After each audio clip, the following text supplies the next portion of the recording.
आता केलं. टार्गेट होतं की आम्हाला 3 दिवसात हे सगळं काम करायचं होतं. त्यांनी 3 दिवसाच्या आत सगळी व्यवस्था उभी केली आणि कार्योत्तर मान्यतेला अधीन राहून त्यांनी या ठिकाणी हे काम करण्याचा प्रयत्न केलेला आहे. त्यामुळं PWDचे AC असतील आणि त्यांचे सगळे सहकारी असतील, त्यांचं मनापासून या ठिकाणी कौतुक करावंच लागेल आपल्याला. वारकरी आज VIP म्हणून वारी आहे असं म्हणावं लागेल, कारण आपण पाहतोय पूर्ण पालखी मार्गावरती जर्मन हँगर असेल, विविध कमानी या खरं तर खूप आकर्षणाचे केंद्र ठरत आहे आणि त्याचबरोबरीने रस्त्यामध्ये सर्व अभंग सुद्धा लावण्यात आले. ही नवीन कल्पना आहे, कशी दिसली आणि काय याबद्दल? अरे हा वारकऱ्यांचा महाराष्ट्र आहे.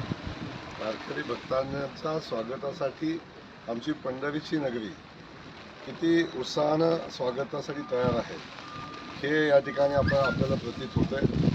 आपण बघितलं असेल, नगरपालिका प्रशासन असेल, जिल्हा प्रशासन असेल, शासन असेल, इथला नागरिक असेल, इथले सगळे लोक असतील, हे सगळेजण वारकऱ्यांच्या स्वागतासाठी सज्ज आहेत आणि ज्या ज्या सुविधा वारकऱ्यांना देता येतील ते देत असताना त्यांच्या स्वागतासाठी जे व्यवस्था करता येईल ती व्यवस्था करताना आपण बघतोय.